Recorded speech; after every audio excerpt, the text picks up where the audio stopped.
இப்போ திமுக வந்து ஒரு ஓனர் கம்பெனி ஆயிடுச்சு. அது ஸ்டாலின், உதயநிதி, இன்னும் உதயநிதியை தோற்கடிக்கப்பட்டால் கூட கனிமொழி அவங்க குடும்பத்திலேருந்து ஒருத்தவங்க தான் வர முடியும். ஆனால் அதிமுக அப்படி கிடையாது. அதிமுகவை பொறுத்தவரை உள்கட்சி ஜனநாயகம் அதிகம் இருக்கக்கூடிய ஒரு இயக்கம். எடப்பாடி இதுவரை அதிமுகவை வெற்றி பாதையில் கொண்டு போவார் அப்படின்னு ஒரு பெரிய நம்பிக்கையில எல்லா நிர்வாகிகளும் இருந்தாங்க. கடைசியாக ஒரு முடிவெடுத்தாங்க பாருங்க, திராவிட முன்னேற்ற கழகத்தோடு கூட்டணி சேர்ந்து ஆட்சி அமைப்போம் அப்படிங்கிற முடிவுகளுக்கெல்லாம் கூட அவங்க வந்தாங்க. அந்த முடிவுகளை எடப்பாடி எடுத்திருந்தா கூட இந்த சிவி சண்முகம்லாம் போயிருப்பாங்க நீங்கள் நினைக்கிறீங்களா? இந்த முறை ஒரு பொலிட்டிக்கல் ஸ்கேம் நடந்திருக்கு. இது என்ன நடந்திருக்கு நான் நினைக்கிறேன்னா, நீங்களே நிறைய பேர்ட்ட பேசியிருப்பீங்க. நீங்கள் எந்த டீ கடையில் போய் இருந்து எந்த தனி மனிதர் இந்த தேர்தலை அணுகக்கூடிய விதம் எப்படி இருக்குன்னா, ஒருவேளை நாமளும் டிவிகேவுக்கு போயிருந்தால் எம்எல்ஏ இருக்கலாமோ. எல்லோரும் சேர்ந்து ஒன்று சேர்ந்து டிவிகேவை ஆட்சியிலிருந்து அகற்றுவதற்கான பணியை தான் நாங்கள் செய்யும். அது நாங்கள் இல்லைன்னா நீங்கள் இந்த தேர்தலுடைய முடிவுகள் வந்து அதிமுகவோட போய் பிஜேபி சேர்ந்துருச்சு. ஏன்னா ஒவ்வொரு தொண்டனும் இதை புரிஞ்சுக்கணும். நேற்று கூட விஜய் பேசும்போது சொல்றாரு, இது வந்து ஒரு கட்சி உறுப்பினர் கட்சி அப்படின்னு பேசும்போது ரொம்ப சந்தோஷம். இதே வார்த்தையை இந்திரா காந்தி பாராளுமன்றத்திலே இருகட்சி உறுப்பினர் என்று வாஜ்பாயை பார்த்து சொன்னார். அதே சவாலான வார்த்தையை நான் சட்டமன்றத்துக்கு வெளியில இருந்துகிட்டு முதலமைச்சருக்கு சொல்றேன். இந்த ஒரு கட்சி உறுப்பினர் ஒற்றை நபர் மூலமாக தமிழக வரலாற்றில் இந்த திராவிட கட்சிகளும் சேர்த்து தமிழக வெற்றி கழகமும் கூட காணப்போம். திமுகவும் அதிமுகவும் இனி புதியவர்களுக்காகவோ அங்கே இருப்பவர்களுக்கே வாழ்க்கை கிடையாது. இனி தமிழ்நாட்டில் டிவிகே வெர்சஸ் பிஜேபி இதுதான் நடக்கும்.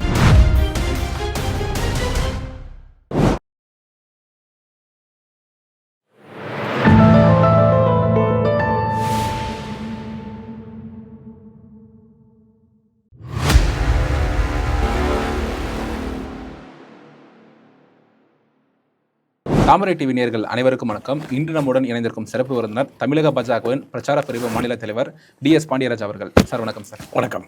சார், மிகப்பெரிய தேர்தல் வெற்றியை விஜய் அவர்கள் கொடுத்துருக்காங்க. 1,75,00,000 வாக்குகள் எடுத்து மெஜாரிட்டி கிடைக்கலான கூட பரவாயில்ல, 108 சீட்டுகளை வெற்றி பெற்றிருக்காங்க விஜய் அவர்கள். முதல் தேர்தலில் 2 வருஷம் கட்சி ஆரம்பிச்சு இந்த வெற்றி எப்படி பார்க்குறீங்க?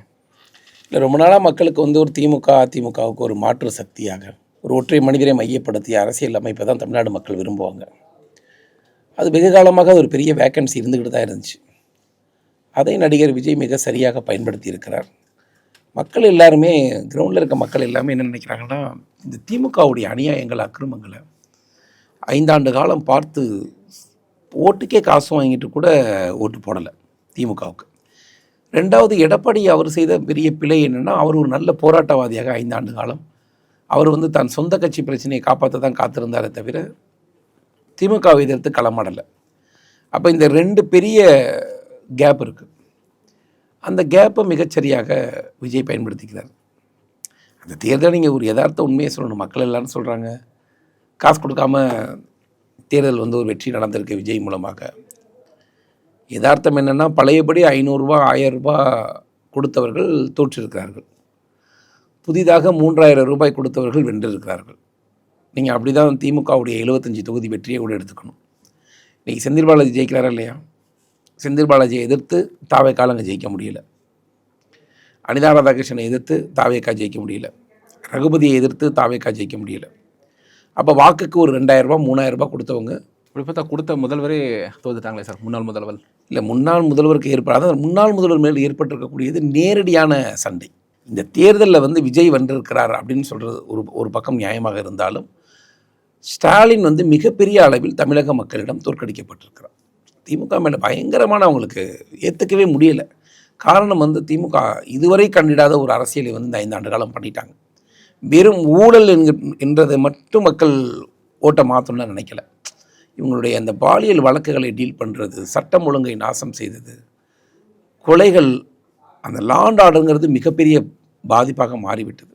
அதை மிகச்சரியாக விஜய் பயன்படுத்தியிருக்காருன்னு நினைக்கிறேன். அதிமுக பார்த்தோம் அப்படின்னா 30 எம்எல்ஏக்கள் சிவி சண்முகம் அவங்களோட தலைமையிலையும் 17 எம்எல்ஏக்கள் எடப்பாடி பழனிசாமி அவங்களோட தலைமையிலையும் பிரிஞ்சிருக்கு. இந்த பிரிவு எப்படி சார் பார்க்குறீங்க? இல்லை, அவங்கெல்லாம் ஒன்று சேர்ந்துக்குவாங்க. தோல்வி வரும்போது ஏதாவது ஒரு சத்தம் இருக்க தானே செய்யும். தொடர்ந்து தோல்வி ஏற்படும் போது ஒரு பொதுச்செயலர் என்ன நினைப்பாருன்னா, அவர் ஒருவேளை எடப்பாடி பழனிசாமி போட்டு இந்த கூட்டணி வெற்றி பெற்றிருந்து இன்றைக்கி ஒரு 100+ ஒரு எம்எல்ஏ வந்து இன்றைக்கி அதிமுக கூட்டணி தேசிய ஜனநாயக கூட்டணிக்கு வந்திருந்தால் இவர்கள் யாரும் சண்டை போட போகிறது கிடையாது. எல்லா அரசியல் கட்சிகள்லேயுமே ஜனநாயகமான கட்சி அண்ணா திராவிட முன்னேற்ற கழகம். யாருடைய ஓனர்கள் இப்போ திமுக வந்து ஒரு ஓனர் கம்பெனி ஆயிடுச்சு. அது ஸ்டாலின், உதயநிதி, இன்னும் உதயநிதியை தோற்கடிக்கப்பட்டால் கூட கனிமொழி அவங்க குடும்பத்திலேருந்து ஒருத்தவங்க தான் வர முடியும். ஆனால் அதிமுக அப்படி கிடையாது. அதிமுகவை பொறுத்தவரை உள்கட்சி ஜனநாயகம் அதிகம் இருக்கக்கூடிய ஒரு இயக்கம். எடப்பாடி இதுவரை அதிமுகவை வெற்றி பாதையில் கொண்டு போவார் அப்படின்னு ஒரு பெரிய நம்பிக்கையில் எல்லா நிர்வாகிகளும் இருந்தாங்க. இப்போ இன்னைக்கு சிவி சண்முகம் அவர்கள் வைக்கக்கூடிய குற்றச்சாட்டு என்ன அப்படின்னா, இது வரைக்கும் 10 தோல்வி அடிச்சு 2021 சேர்த்து 11 ஆச்சு அப்படின்னு சொல்லிட்டு தான் ஒரு மிகப்பெரிய குற்றச்சாட்டு வைக்கிறாங்க. அது மட்டும் இல்லாமல் ஓஎஸ் மணியன் அவர்கள் இபிஎஸ் அவர்கள் சார்பாக வந்து பேச வந்து விஜய் அவர்களுக்கு நாங்கள் எதிராக வாக்களிப்போம் அப்படின்றாங்க. இதுவே சிவி சண்முகம் அவருடைய வீட்டில் சோஃபா வந்திருக்கு, 30 எம்எல்ஏக்கள் நாங்கள் விஜய் அவர்களுக்கு ஆதரவாக வாக்களிக்க போகிறோம் அப்படின்றாங்க. இல்லை, அது அப்படி கடந்த முறை பார்த்தீங்கன்னா ஒரு வலிமையான எதிர்க்கட்சியாகத்தான் அதிமுக இருந்துச்சு. அன்னைக்கு சிவி சண்முகம் தோத்தார் தானே, தோல்விக்கு ஒன்றும் பொறுப்பேற்று அரசியல் விட்டு வெளியே போல இல்லை. அவருக்கும் ராஜ்யசபா எம்பியை எடப்பாடி தானே கொடுத்தாரு. அதிமுகவுடைய கலாச்சாரம் என்பதே மோசமான கலாச்சாரம். அரசியலில் ஒரு புரட்சித் தலைவி அம்மா இருந்தாங்கன்னா எதிரினா எதிரி. அவரே தோற்ற பிறகு கூட அதிமுகவை கட்டி எழுப்பி காட்டியவர். அவரே பர்கூரில் சுகவனத்தில் தோற்று போய் கட்சியை எங்கும் இல்லாத நிலையில் இருந்தது கூட ஒரு 2 எம்எல்ஏக்கள் அந்த மாதிரி இருந்த காலத்தில் கூட சட்டமன்றமே செல்லாமலே மீண்டும் மக்கள் மன்றத்தில் தன்னுடைய கட்சியை வெற்றி கொடியை காட்டியவர் புரட்சித் தலைவி அம்மா. ஆனால் அதன் அடிப்படையில் ஒப்பிடும்போது அந்த மக்கள் செல்வாக்கு மிக்க தலைவராக எடப்பாடி இல்லை, இந்த தேர்தலில் இல்லை.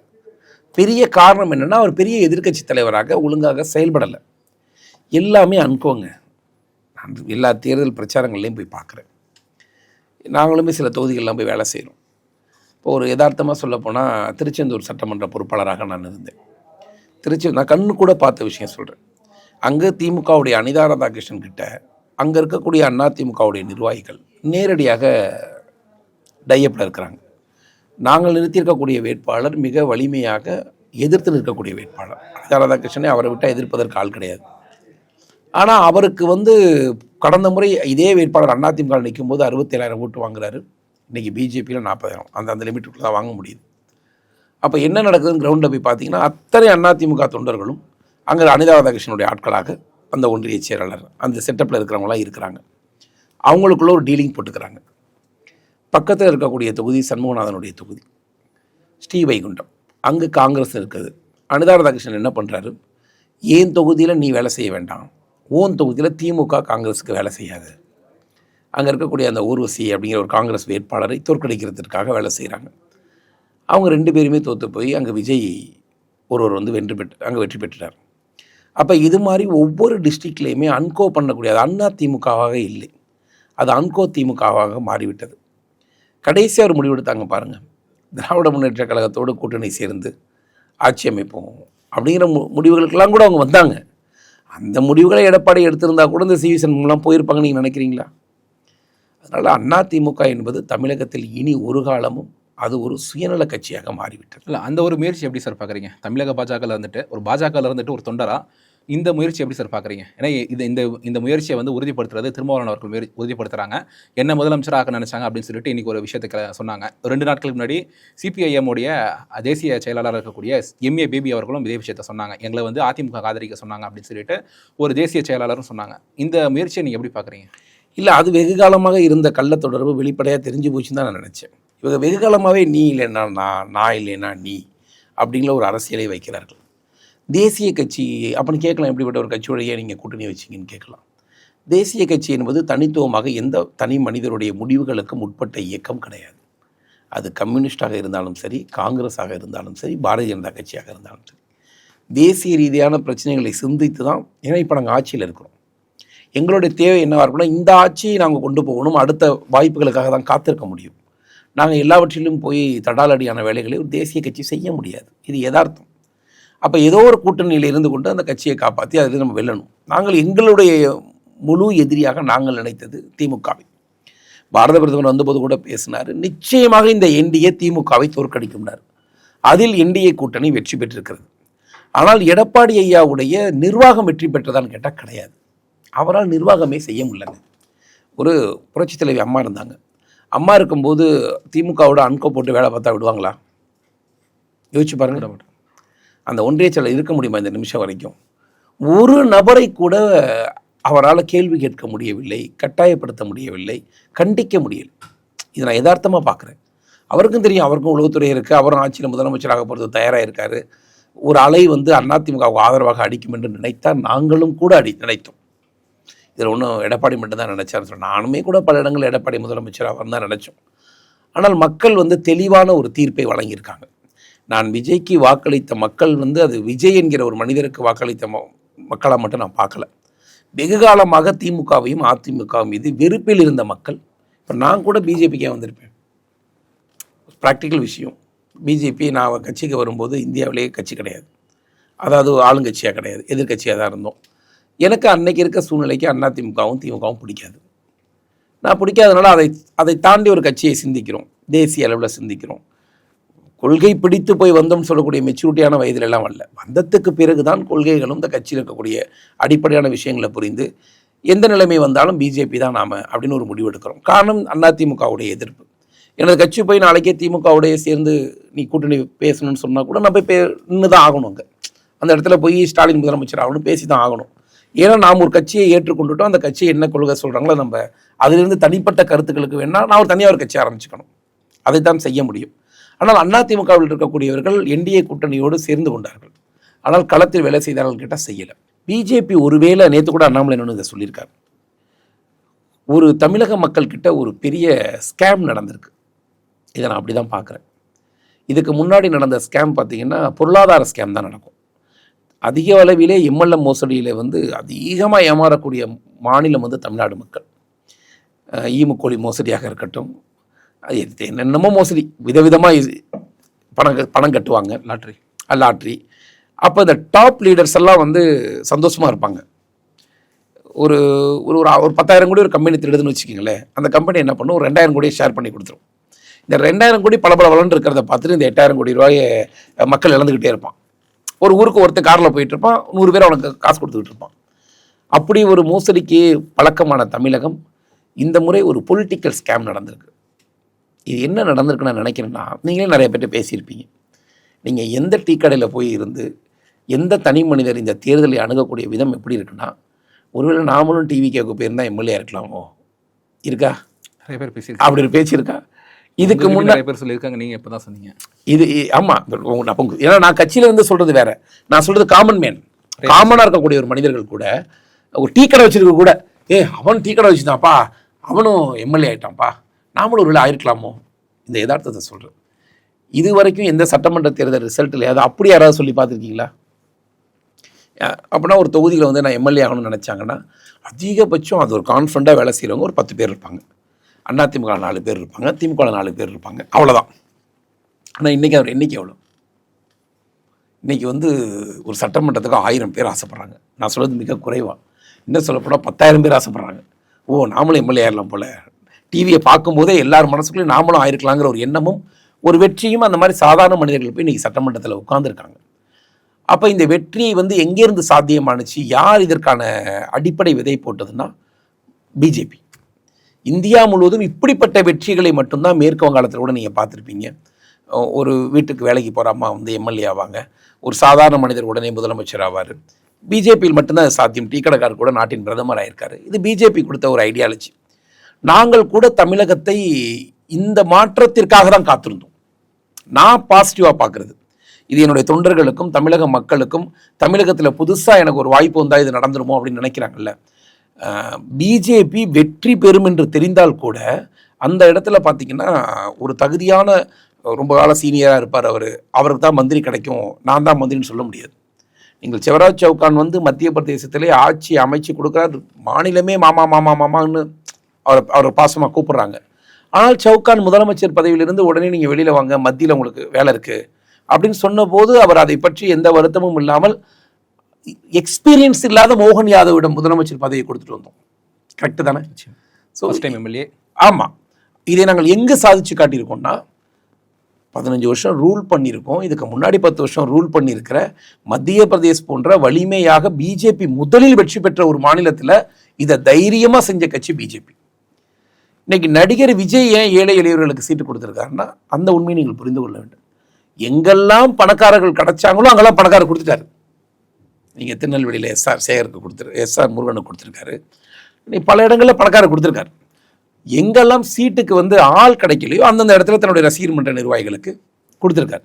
இப்போ நீங்கள் கோவையில் கூட பார்த்துருப்பீங்க, ஒரு ஜோதிடக்கார பொண்ணு, அந்த பொண்ணுக்கு ஒரு எம்எல்ஏ சீட் கொடுத்துருக்காரு. அது ஜோதிடக்கார பொண்ணுங்கனால கொடுக்கல, அந்த பொண்ணு ஒரு 100 கோடி ரூபா சொத்து இருக்கக்கூடிய ஒரு பொண்ணு. சிவகங்கை மாவட்டங்கள் எல்லாம் டாக்டர் பிரபுக்கு கொடுத்துருக்காரு. டாக்டர் பிரபு அடிப்படையிலேயே வசதியான ஒரு அரசியல் பின்புலத்தில் இருக்கக்கூடிய அவருக்கு உடனே சீட் கொடுக்குறாரு. 2 ஹாஸ்பிட்டல் வச்சிருக்காங்க, ஒரு தொழில் பண்ணுறாங்க. இப்போ பர்வேஸுக்கு சீட்டு கொடுத்தாங்க புதுக்கோட்டையில். அவங்க அப்பா திமுகவுடைய எம்எல்ஏ கேண்டிடேட்டு, அரசியல் பின்புலம் இருக்கக்கூடிய நபரை பர்வேஸ் சீட்டு கொடுக்குறாங்க. பல அமைச்சர் சுப்பிரமணியன், முன்னாள் சுப்பிரமணியன் அமைச்சர் கந்தோர்கோட்டையில் சீட்டு கொடுக்குறாங்க. அதுக்காக அங்கெல்லாம் போய் விஜய் வந்து தன்னுடைய கார் டிரைவர் பையனுக்கு கொடுத்தாரு, அதெல்லாம் கிடையாது. எங்கெல்லாம் கேண்டிடேட் கிடைக்கல அங்கெல்லாம் கிடைச்சவங்கள வச்சு சீட் கொடுத்துருக்காங்க. இந்த சேஞ்சஸ் இருக்குல்ல, இது நடிகர் விஜய் 100% நாம் ஆட்சி அமைப்போம் தெரிஞ்சிருந்தால் இவர்களுக்கெல்லாம் சீட்டு கொடுத்துருமா நீங்கள் நினைக்கிறீங்களா? இப்போ அது உள்ளாட்சி தேர்தலில் பார்ப்பீங்க, கொடுக்க மாட்டார். ஏன்னா இனிமேல் அவருக்கு வந்து என்ன முடிவாயிடும்னா, நம்ம இவ்வளோ பெரிய வெற்றி அடைஞ்சிட்டோம், இனிமேல் நாம் வந்து கொஞ்சம் தகுதியாக கொஞ்சம் அதுக்குன்னு ஒரு ஒரு லெவல் இருக்கிற திராவிட கட்சி பாணியில் அவர் போவார். ஆனால் இந்த புதிதாக ஆசை தமிழ்நாட்டுக்குள்ளே நாம் வந்து அரசியலில் எதையாவது ஒன்று பண்ணணும்னு நினைக்கிறாங்கல்ல, அவங்களுக்கு நான் மனதார இப்போ அழைப்பு கொடுக்குறேன். டிவிகேவுடைய டோர் க்ளோஸ்டு. அங்கங்கே மாவட்ட செயலாளர் எல்லாம் போட்டு கதவு அங்கே முடியுது. திமுகவும் அதிமுகவும் இனி புதியவர்களுக்காகவோ அங்கே இருப்பவர்களுக்கே வாழ்க்கை கிடையாது. இனி தமிழ்நாட்டில் டிவிகே வெர்சஸ் பிஜேபி, இதுதான் நடக்கும். இது மட்டும்தான் சாத்தியம். இங்கே மட்டும்தான் ஒரு சின்னத்தை தவிர வேறு எதையுமே பெரிதாக நினைக்காத அமைப்பை நாங்கள் கடந்த 30 ஆண்டு காலமாக இந்தியா முழுவதும் ஒவ்வொரு இடங்கள்லையுமே முதலமைச்சர் வேட்பாளரையே அறிவிக்காமல் வெறும் தாமரை சின்னத்தை வச்சு ஆட்சி அமைக்கிறவங்க. இந்த புதிதாக இந்த அரசியலுக்குள்ளே நாம் ஒன்று சாதிக்கணும், நான் சட்டமன்றம் போகணும், நான் உள்ளாட்சி தேர்தல் போகணும், நான் இவ்வளோ வலிமையாக இருக்கணும், நானும் ஏதோ ஒன்று சாதிக்கணும்னு நினைக்கிறாங்கல்ல. இந்த தேர்தல் வந்து 2026. இன்றைக்கி தமிழ்நாடு வந்து ஒரு பாடம் கொடுத்துருக்கு. சிந்திக்க முடியாத நபர்கள் எல்லாம் சட்டமன்றத்தில் இருக்கிறார்கள் என்கிற ஒரு பாடம்.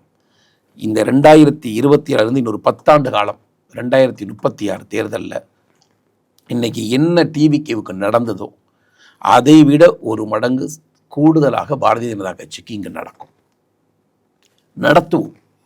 என்ன காரணம்னா, எதையுமே எதிர்பார்த்துறாத தொண்டை. இப்போ நான் எம்எல்ஏ கிடையாது, நான் எம்எல்ஏக்கு நிற்கலை. ஆனால் நான் போய் வேலை செஞ்ச இடம் தோற்று போனால் எனக்கு மனசு கவலையாக இருக்குது. கொஞ்சம் கருத்துருவாக்கம் கொஞ்சம் அதிகம்தான். சோசியல் மீடியாவில் எங்கள் ஆளுகள்லாம் இறங்கி இவரை திட்டுறது அவரை திட்டுறது. காரணம் வந்து எல்லாமே எதையோ இழந்து தான் அந்த கட்சியில் வேலை செய்கிறாங்க.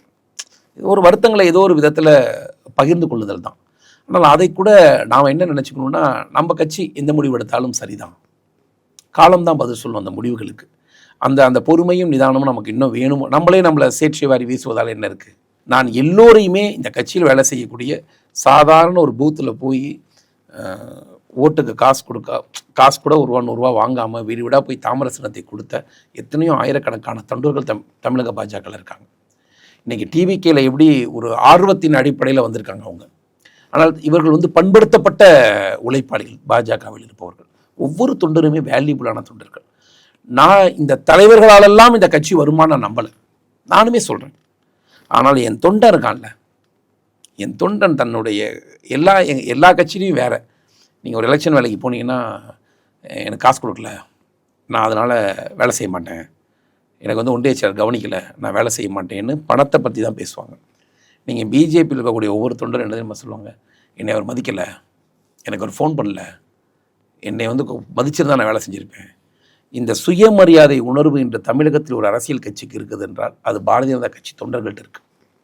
கொஞ்சம் காரமாக தான் இருப்பாங்க, கொஞ்சம் கோபமாக தான் இருப்பாங்க. எதிரிகளை அடிப்பதாக இருந்தாலும் சரி, உள்கட்சி தலைவர்களையே அடிப்பதாக இருந்தாலும் சரி. நான் அதனால் எல்லாமே ஒன்று, நாங்கள் எல்லோரும் ஒற்றுமையாக இருந்து இந்த தோல்வியை நாங்கள் எல்லாருமே, எங்கள் அண்ணாமலை தலைவராக இருக்கட்டும், வானதி அக்காவாக இருக்கட்டும், நயினாராக, இளமுருகன் எல்லாராக கூட இருக்கட்டும், யாராக இருந்தாலும் எல்லோரும் சேர்ந்து ஒன்று சேர்ந்து டிவிகேவை ஆட்சியிலிருந்து அகற்றுவதற்கான பணியை தான் நாங்கள் செய்ய போகிறோம். அது நாங்கள் ஏன்னா, நீங்கள் இந்த தேர்தலுடைய முடிவுகள் வந்து அதிமுகவோட போய் பிஜேபி சேர்ந்துருச்சு. ஏன்னா ஒவ்வொரு தொண்டனும் இதை புரிஞ்சுக்கணும். நேற்று கூட விஜய் பேசும்போது சொல்கிறார், இது வந்து ஒரு கட்சி உறுப்பினர் கட்சி அப்படின்னு பேசினார்.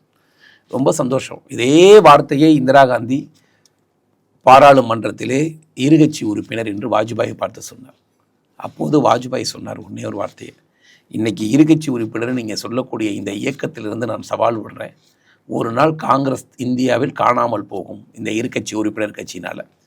அதே சவாலான வார்த்தையை நான் சட்டமன்றத்துக்கு வெளியில் இருந்துக்கிட்டு முதலமைச்சருக்கு சொல்கிறேன், இந்த ஒரு கட்சி உறுப்பினர் ஒற்றை நபர் மூலமாக தமிழக வரலாற்றில் இந்த திராவிட கட்சிகளும் சேர்த்து தமிழக வெற்றி கழகமும் கூட காணப்போகும். அந்த காலம் எங்கள் தொண்டன் ஒவ்வொரு மனசுலையும் இருக்குது. நாளைக்கு 10 சீட்டு ஜெயிச்சு நைனான் இருந்தால் கூட அண்ணாமலை வந்து எடுத்ததான் சரின்னு நான் சொல்ல மாட்டேன். புரியுதுங்களா? அது மாநிலத்திலே சொல்ல மாட்டேன். நாங்கள் எல்லாரும் ஒன்று, எல்லாரும் ஒன்று, எல்லாரும் சேர்ந்து வேலை செய்கிறோம். வெற்றியையும் எல்லாரும் பகிர்ந்தெடுத்துக்குவோம், தோல்வியையும் ஒவ்வொரு தொண்டனும் தன்னை நாமளும் ரெஸ்பான்சிபிலிட்டி எடுத்துக்குவோம், நாமளும் அதுக்கு மதிப்பு கொடுப்போங்கிறது என்னுடைய கருத்து.